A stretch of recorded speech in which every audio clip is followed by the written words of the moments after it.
আজকে আমরা ত্রিমিতিক যে গাণিতিক সমস্যার সমাধানটা করব।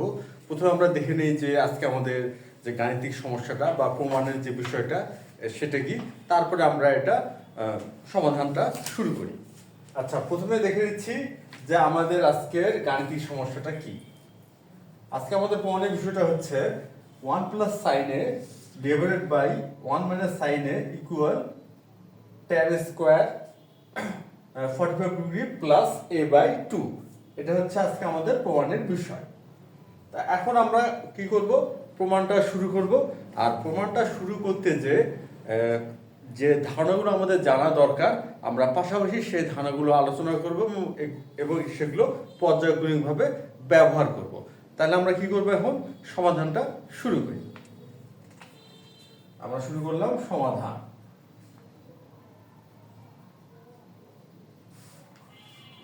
আচ্ছা, এটা যেহেতু প্রমাণের অঙ্ক, তাহলে আমরা বাম পক্ষ থেকে শুরু করি। বাম পক্ষ থেকে শুরু করি। এখানে আছে 1 plus sine A divided by 1 minus sine A. এখন এখানে আছে 1 প্লাস সাইন এ, আমরা সাইন 2a এই অনুসিদ্ধান্তটা কিন্তু আমরা জানি। কি জানি? Sign 2a। আচ্ছা, সাইন 2a সমান কি লেখা যায়? সাইন 2a সমান লেখা যায় 2 sine a into cos a। Sine 2a সমান লেখা যায় 2 sine a into cos a। আচ্ছা, এখন কথা হলো, তাহলে সাইন a সমান কি লেখা যাবে? আমরা কিন্তু যে অনুসিদ্ধান্তটা জানি সেটা জানি হচ্ছে সাইন 2a, যেটা কিনা লেখা যাচ্ছে 2 sine a into cos a। কিন্তু যদি আমরা সাইন a ইকুয়াল টু লিখতে চাই যে সাইন a সমান কি লেখা যেতে পারে, তাহলে এই ধারণাটা আমরা কিভাবে দাঁড় করাবো? আচ্ছা, দেখি এই ধারণাটা আমরা কিভাবে দাঁড় করাতে পারি। আমরা যদি এই ফরম্যাটটাই ব্যবহার করি, অর্থাৎ সাইন 2 এর ফরম্যাটটাই আমরা এখানে ব্যবহার করব, কিন্তু সেটা কি হবে? Sine 2 into a by 2। আমরা এ ফরম্যাট নিয়ে যাওয়ার অর্থটা কি, যে আমরা অনুসিদ্ধান্ত বা সূত্রটাকে ব্যবহার করার উপযোগী অবস্থাটা তৈরি করা। এখন ব্যবহার করার উপযোগী অবস্থা তৈরি করতে যে দেখা যাচ্ছে যে এখানে আছে এ, কিন্তু এখানে আছে আমাদের 2a। তাহলে আমরা কি করলাম? 2 ইন্টু a বাই 2 লিখলাম। 2 ইন্টু a বাই 2, তাহলে কি হচ্ছে? এই 2 আর এই 2 ভাগ হয়ে 1 হয়ে যাচ্ছে। অর্থাৎ এখানে কিন্তু আমরা সাইন a লিখলাম। এখানে আমরা কি লিখলাম? সাইন a লিখলাম, কিন্তু ফরম্যাটটা নিয়ে আসলাম সাইন 2 এর মতো। ফরম্যাটটা করা হলো কিসের মতো? সাইন 2 এর মতো। এখন আমরা এটাকে a ধরে নিচ্ছি, a বাই 2 কে কি ধরে নিচ্ছি? a, আর এটা তো 2। তাহলে এখানে কি দাঁড়াচ্ছে? ইকুয়াল হচ্ছে 2 সাইন, যেহেতু এখানে a আছে তাহলে এখানে হবে a by 2 into cos a, তাহলে এখানে হবে কস a বাই 2। তাহলে কি দাঁড়ালো? হচ্ছে সাইন a সমান হচ্ছে 2 sine a by 2 into cos a by 2। এটা হচ্ছে সাইন a সমান, এটা আমরা লিখতে পারবো। আচ্ছা, তাহলে এখানে এখন আমাদের যে প্রমাণের বিষয়, এখানে চলে আসি। 1 প্লাস সাইন এ, তাহলে সাইন এর স্থলে আমরা কি লিখতে পারবো? এই যে 2 sine a by 2 into cos a by 2। তাহলে আমরা সেটা লিখি। 1 তো 1ই থাকলো, আর সাইন এর ক্ষেত্রে লিখবো sine a by 2 into cos a by 2। এটা তো লগের কাজ হলো, আর হরও ঠিক একই। এখানে 1 আছে, 1 তো 1ই থাকবে, আর সাইন এর স্থলে আমরা লিখবো 2 sine a by 2 into cos a by 2। আচ্ছা, এটা লিখলাম। এখন আমরা দেখি একটা বিষয়, 1 সমান কি লেখা যায়। এখানে যেহেতু আমাদের সাইন এবং কস আছে, আর তাহলে আমরা যদি এটার সাথে মিলাই 1 সমান লিখতে চাই, তাহলে কি লিখতে পারি? আমরা জানি sine square a plus cos square সমান 1 লেখা যায়। তাহলে 1 সমান লেখা যেতে পারে sine square a plus cos square a, 1 সমান সমান sin square a plus cos square a লেখা যেতে পারে বা লেখা যায়, এটা আমরা জানি। অর্থাৎ আমরা যেটা জানি আর কি, যে আমরা থিটা ব্যবহার করে বেশি জানি যে sin square theta plus cos square theta সমান সমান 1। এটা হচ্ছে একটা ত্রিকোণমিতিক অভেদ বা সূত্র। এখন এই থিটা, এখানেও থিটা, সাইনের সাথেও থিটা, কসের সাথেও থিটা, অর্থাৎ উভয় কোণ কিন্তু একই, উভয় কোণটা কি একই, আর এখানে উভয় কোণটা হচ্ছে এই, উভয় কোণটি হচ্ছে এই। তাহলে বিষয়টা কি, আমরা আরেকটা বিষয় দেখি যে sine square a plus cos square b not equal 1। Sine square a plus cos square b 1 নয়। আচ্ছা, কারণটা হচ্ছে এখানে কোণ হচ্ছে এ আর এক্ষেত্রে কোণ হচ্ছে বি। তাহলে বিষয়টা কি দাঁড়ালো, সাইন স্কয়ার এবং কস স্কয়ার তখনই 1 হবে, প্লাস করে লাগবে সমষ্টি আর কি, 1 হবে যখন এই কোণটা একই হবে। যখন এই কোণটা একই হবে তখনই শুধুমাত্র এই সূত্র বা অভেদটা প্রযোজ্য, আর কোণ ভিন্ন হলে এই সূত্র বা অভেদটা প্রযোজ্য নয়, বা সেটা কোনো সূত্রই নয় বলা যেতে পারে।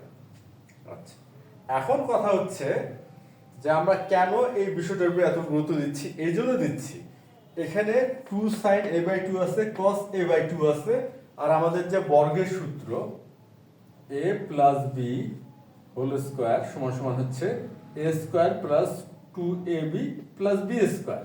এটা হচ্ছে আমাদের বর্গের সূত্র। আর এই ফর্মেটে আমরা আমাদের এই যে ক্যালকুলেশনটা বা গাণিতিক যে হিসাবটা আমরা করতেছি, আমরা লব এবং হরকে আমরা এই ফর্মেটে আনার চেষ্টা করতেছি, বর্গের সূত্রের ফর্মেটে। তাহলে এখানে কিন্তু 2, এটা যদি আমরা a ধরি, এটা যদি b ধরি, তাহলে 2ab, অর্থাৎ 2ab ধারণাটা পাই আমরা। এখন আমাদের দরকার a square plus b square, আর আমরা জানি 1 এর স্থলে sin square a plus cos square a আমরা লিখতে পারি। কোণ একই, তাহলে এই দুটির বর্গের সমষ্টি 1 হবে। কিন্তু আমরা যদি a দিয়ে প্রকাশ করি বা থিটা দিয়ে প্রকাশ করি মানে কোণটাকে, তাহলে কিন্তু এই বর্গের সূত্রটা মানে অ্যাডজাস্টমেন্টটা আসতেছে না, মানে বর্গের সূত্রের এই ফরম্যাটটা আসতেছে না। এই বর্গের সূত্রের ফরম্যাটটা আনতে গেলে আমাদের কি করতে হবে, এই 1 এর স্থলে যদি আমরা এইভাবে লিখি, 1 এর স্থলে লিখি sin স্কয়ার a/2। কেন a/2 নিলাম, যেহেতু এখানে 2 sin a/2 আছে, প্লাস cos স্কয়ার a/2 লিখি। হ্যাঁ, এই ক্ষেত্রে কিন্তু আমাদের এই যে a square plus b square, এটা হবে a স্কয়ার, এটা হবে b স্কয়ার, বা এটা a স্কয়ার, এটা b স্কয়ার, আমরা যেটাই ধরি না কেন, তাহলে কিন্তু এই ফরম্যাটটা আসতেছে a square plus 2b plus b square. তখন আমরা লিখতে পারবো a plus b whole square. তাহলে আমাদের যে বর্গের সূত্রের যে ফরম্যাট, সে ফরম্যাটটা আসে। আর আমরা তো এই বিষয়টা এতক্ষণ ধরে বোঝার চেষ্টা করলাম যে সাইন স্কয়ার আর কস স্কয়ারের সমষ্টি কখন 1 হয়, যখন এই কোণ একই হয়। এখন মান যাই হোক না কেন, এই কোণ যখন একই হবে, তখন সাইন স্কয়ার এবং কস স্কয়ারের বর্গ সমষ্টি বা সাইন স্কয়ার এবং কস স্কয়ারের সমষ্টি 1 হবে যখন কোণ একই হবে। অর্থাৎ যখন কোণ উভয় a, তখন এদের সমষ্টি 1। যখন দুটি কোণই হচ্ছে মানে উভয় কোণই হচ্ছে থিটা, তখনও সমষ্টি 1। তাই যদি হয় তাহলে যখন উভয় কোণই হচ্ছে a/2, তখন তো সমষ্টি 1ই হবে। তাহলে এই ধারণাটা এখন আমরা ব্যবহার করি। তাহলে এখানে আমরা লিখব 1 এর স্থলে cos square a/2 plus sin square a/2 আর plus 2 sin a/2 into cos a/2। আর হরও ঠিক তাই, 1 এর স্থলে আমরা লিখব cos square a/2 plus sin square a/2, আর এখানে minus 2 sin a/2 into cos a/2। তাহলে হরে কি আসলো, হরে আসলো এই যে হরে কি আসছে cos square plus sine square minus 2 sine a by 2 into cos a by 2। আচ্ছা, তাহলে এখন আমরা দেখি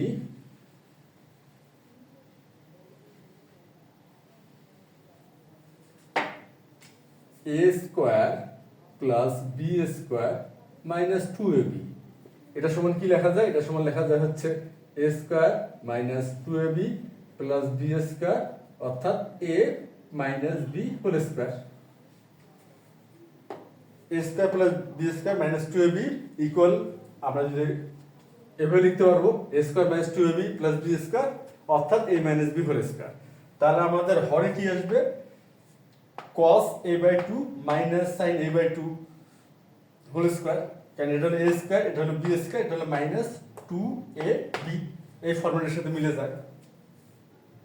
আচ্ছা, এই ফর্মুলার সাথে মিলে যাচ্ছে। আর লবে দেখি, লবে আছে a square plus b square plus 2ab, এই ফর্মেটটা a square plus b square plus 2ab, যেটা সমান সমান হয় a square plus 2ab plus b square. তাহলে এটা সমান সমান লেখা যাচ্ছে a plus b whole square. তাহলে আমরা লবে হচ্ছে এখানে একটা বর্গের সূত্র, আর হরও বর্গের সূত্র আমরা প্রয়োগ করতে পারি। তাহলে লবে আসতেছে কি a plus b whole square, আর হরে আসতেছে a minus b whole square. আচ্ছা, আর এখানে a মানে আমরা ধরে নিচ্ছি cos কে, আর b মানে sin, হরও ঠিক তাই, cos এবং b মানে হচ্ছে sin। তাহলে এখন আমরা লিখব cos a by 2 plus sin a by 2 whole square, আর হরে হচ্ছে cos a by 2 minus sin a by 2 square. তাহলে আমাদের বর্গের সূত্র আমরা প্রয়োগ করতে পারলাম। আর এই বর্গের সূত্রটা ব্যবহার করার জন্যই কিন্তু আমরা লব এবং হরে এই যে ফর্মেটটা আনার চেষ্টা করছি, এবং যেহেতু ফর্মেটটা যখন আমরা আনতে পারলাম, তখন আমরা সরাসরি বর্গের সূত্রটা প্রয়োগ করে ফেললাম। আচ্ছা, এখন কথা হচ্ছে এরপর কি করা যেতে পারে। আমাদের প্রমাণের বিষয় কিন্তু এখানে কি আছে, ডান পক্ষে আছে tan square 45 degree plus a by 2।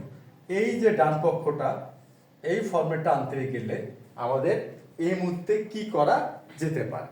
আচ্ছা, এখন আমরা যদি cos অর্থাৎ লব থেকে আমরা যদি cosটা কমন নিই, কমনটা কি করে নেওয়া যেতে পারে? আচ্ছা, যেহেতু স্কোয়ার আছে, এখানে একটা সেকেন্ড ব্র্যাকেট দিই, সেকেন্ড ব্র্যাকেট এইখানে স্কোয়ার দিলাম। এখন আমরা cos কমন নিব, cos a বাই 2 কমন নিব। আচ্ছা, কমন নেওয়া আমরা বলি, মানে এটা হলো বোঝার সুবিধার্থে বা ব্যবহার করার সুবিধার্থে আমরা কমন নেওয়া শব্দটা ব্যবহার করে থাকি। কিন্তু মূলত আসলে বিষয়টা কি, এই যে কমন নিচ্ছি যে আমরা নেই, এখানে আসলে করিটা কি বা হয়টা বা কি, বা এই গাণিতিক প্রক্রিয়াটা আসলে কি? এই গাণিতিক প্রক্রিয়াটা কিছুই না, আমরা যেটা নিলাম আর কি cos a বাই 2। এখন এই cos a বাই 2 দ্বারা এই প্রথম পদ এবং দ্বিতীয় পদ, এখানে তো পদ দুটি দেখা যাচ্ছে, এই রাশির পদ হচ্ছে দুইটি, এই প্রথম পদ এবং দ্বিতীয় পদকে কি করব, ভাগ করব। অর্থাৎ এখানে প্রথম পদ আছে cos a বাই 2, আর আমরা কমন নিচ্ছি কি cos a বাই 2, তার cos a বাই 2 দ্বারা cos a বাই 2 কে ভাগ করি, ভাগ করলে হচ্ছে 1, ভাগ করলে কি হচ্ছে 1, তাহলে এখানে আমরা 1 লিখব। এই যে প্লাস চিহ্ন আছে, এই জন্য আমরা এখানে প্লাস চিহ্ন দিলাম। এখন দ্বিতীয় পদ আমাদের কি আছে? দ্বিতীয় পদ আছে sin a বাই 2, দ্বিতীয় পদ আছে sin a বাই 2। এখন দ্বিতীয় পদকে যদি cos a বাই 2 দ্বারা ভাগ করি, আচ্ছা ভাগ করে দেখি, sin a বাই 2 ভাগ cos a বাই 2, ভাগ করলে কি হচ্ছে tan a বাই 2। আমরা জানি sin ডিভাইডেড বাই cos কি হয়, tan হয়।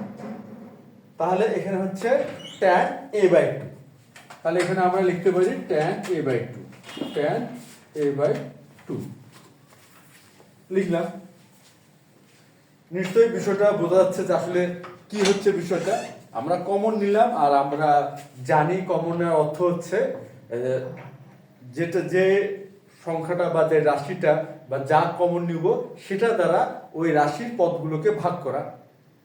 আচ্ছা, তাহলে এখানে যেহেতু আমরা cos a/2 আমরা কমন নিছি, তাহলে cos a/2 কে দ্বারা প্রথম পদ, অর্থাৎ এখানে প্রথম পদ কি আছে, cos a/2 কে ভাগ করলাম, তা cos a/2 ভাগ cos a/2 হলো 1। আর দ্বিতীয় পদে কি আছে, sin a/2, তা sin a/2 কে কি করলাম, cos a/2 দ্বারা ভাগ করলাম, তা sin a/2 ভাগ cos a/2 সমান হচ্ছে tan a/2। হরও ঠিক একই কাজই করব। এখানে জাস্ট কি আছে, আমরা একটু খেয়াল করে দেখতেছি, জাস্ট প্লাস আর মাইনাসের যে ডিফারেন্স, পার্থক্যটা, তাছাড়া কিন্তু লব আর হর একই। আচ্ছা, তাহলে এই ক্ষেত্রে আমরা তাই করব, cos a/2 আমরা কমন নিলাম, নেওয়াতে প্রথম পদকে যদি cos a/2 দ্বারা ভাগ করি, তাহলে এই যে এই ঘটনাটাই ঘটবে। তাহলে এটা হচ্ছে 1, আর এখানে মাইনাস চিহ্ন আছে জন্য মাইনাস দিলাম। তারপর এই যে sin a/2 কে cos a/2 ভাগ করলে tan a/2, এখানেও তাই হবে। আচ্ছা, এই যে বিষয়টা, এই ঘটনাটা এখানেও ঘটবে, তাহলে এখানে লিখলাম tan a/2 সেকেন্ড ব্র্যাকেট দিয়ে স্কয়ার দিলাম। আচ্ছা, তাহলে আমাদের কিন্তু কমন নেওয়া হয়ে গেল। এখন আচ্ছা, এখানে যেহেতু সেকেন্ড ব্র্যাকেট আর স্কয়ার আছে, তার মানে a স্কয়ারটা cos এবং 1 প্লাস tan a/2 উভয়ের উপরেই কিন্তু স্কয়ারটা আছে। তাহলে এখানে আমরা কি করব, এখন cos square a/2 into 1 plus tan a/2 whole square, আর হরও ঠিক তাই, cos square a/2 into 1 minus tan a/2 whole square. আচ্ছা, এখন কি হয়েছে, লব এবং হর, এখানে আছে cos স্কয়ার a/2, এখানে আছে cos স্কয়ার a/2, তাহলে ভাগ করলে কি হবে, ভাগ করলে 1 হয়ে যাবে, তাহলে এখানে আর cos স্কয়ার a/2 থাকবে না। আচ্ছা, তাহলে এখানে কি থাকতেছে, হচ্ছে 1 প্লাস tan a/2, আর এখানে থাকবে 1 মাইনাস tan a/2। এখন একটা বিষয় খেয়াল করি, লবও আছে স্কয়ার, হরও আছে স্কয়ার, তাহলে আমরা তো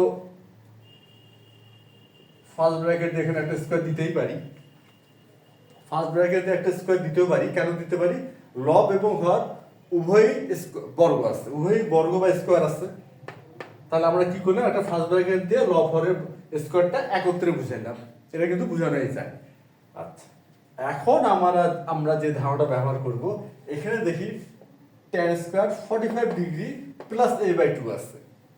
আচ্ছা, এখন আমরা দেখি তো tan a প্লাস b সমান কি লেখা যায়, tan a প্লাস b সমান কি লেখা যায়, হচ্ছে tan a plus tan b divided by 1 minus tan a into tan b। এই যে এটা tan a প্লাস b সমান কিন্তু এটা লেখা যায়। অর্থাৎ বিষয়টা কি, যদি tan a প্লাস b থাকে, তাহলে আমরা লিখতে পারবো tan a plus tan b divided by 1 minus tan into tan b, কিংবা যদি এমন থাকে tan a plus tan b divided by 1 minus tan a into tan b, তাহলে আমরা লিখতে পারবো tan a প্লাস b। অর্থাৎ বাম পক্ষটা থাকলে আমরা ডান পক্ষ লিখতে পারবো, আর এই ডান পক্ষটা থাকলে আমরা বাম পক্ষটা লিখতে পারবো, যেহেতু সমান, উভয়ের মানই সমান। আচ্ছা, এখন আমরা চেষ্টা করব যে এই যে 1 plus tan a/2 divided by 1 minus tan a/2, এই যে আমাদের গাণিতিক ক্যালকুলাস যে অবস্থাটা হয়ে আছে, এখান থেকে এই ফরম্যাটটা, অর্থাৎ ডান পক্ষে যেটা আছে tan a plus tan b 1 minus tan a into tan b, এই ফরম্যাটটা আনার চেষ্টা করব আমাদের এই অবস্থায়, এই ধাপে আর কি। এই পরবর্তী ধাপে আমরা এই অবস্থার এই ফরম্যাটটা আনার চেষ্টা করব, আর এই ফরম্যাটটা নিয়ে আসলে আমাদের কিন্তু চলে আসবে tan a প্লাস b, যেটা কিনা আমরা ধরে বুঝে নিতে পারতেছি যে আমাদের যে ডান পক্ষটা আছে, এই ডান পক্ষটার সাথে মিলে যাবে। আচ্ছা, এখন কথা হচ্ছে এখানে 45 ডিগ্রি আছে, আর এখানে আছে 1, আর এখানে আমাদের এই যে সূত্র বা অনুসিদ্ধান্তটার ফর্মুলা অনুযায়ী এটা আনতে হবে tan a। এখন কথা হচ্ছে 1 tan অনুপাতের মান বা কত ডিগ্রি tan অনুপাতের মান 1 হয়, আমরা জানি tan 45 ডিগ্রি মান 1 হয়। তাহলে 1 সমান সমান যদি আমরা tan 45 ডিগ্রি লিখতে পারি, তাহলে কিন্তু আমাদের এই ফরম্যাটে tan এর স্থলে হয়ে গেল tan 45, আর tan b এখানে তো tan a/2 আছে, এটাই হবে tan b। আচ্ছা, তাহলে ব্যাপারটা হচ্ছে কি, এখানে লিখলাম আমরা tan 45 degree plus tan a/2, তাহলে এটা হলো। আর হরে হরে আমরা দেখি 1 - tan a × tan b আছে, তার মানে 1 থাকবে। আচ্ছা, 1 থাকলো, মাইনাস এখানে কি আমরা চাইলে 1 ইনটু দিতে পারি, 1 × tan a/2, আর স্কোয়ারটা তো থাকলোই। হ্যাঁ, অনায়াসে দেওয়া যায়, কেন যে কোনো সংখ্যাকে 1 গুণ করা যেতেই পারে, কেন এটাতে মানের কোনো পরিবর্তন হয় না।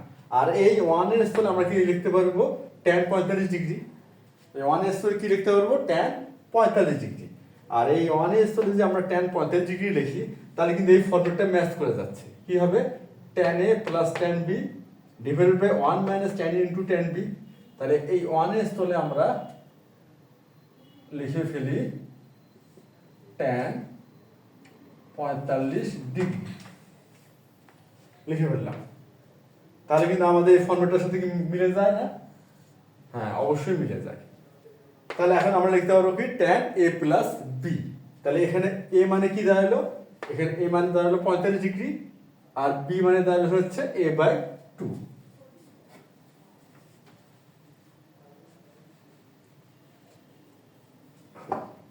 তাহলে সমান tan a প্লাস b, আর এইখানে হবে স্কোয়ার, আর স্কোয়ারটা তো থেকে গেল। আর এটা সমান সমান এখন লেখা যাবে tan square 45 degree plus a/2। আমাদের প্রমাণটা হয়ে গেল। এই যে আমাদের ডান পক্ষ চলে আসছে tan square 45 degree plus a/2, আমাদেরও চলে আসছে tan square 45 degree plus a/2, অর্থাৎ ইকুয়াল হচ্ছে রাইট সাইড প্রমাণিত।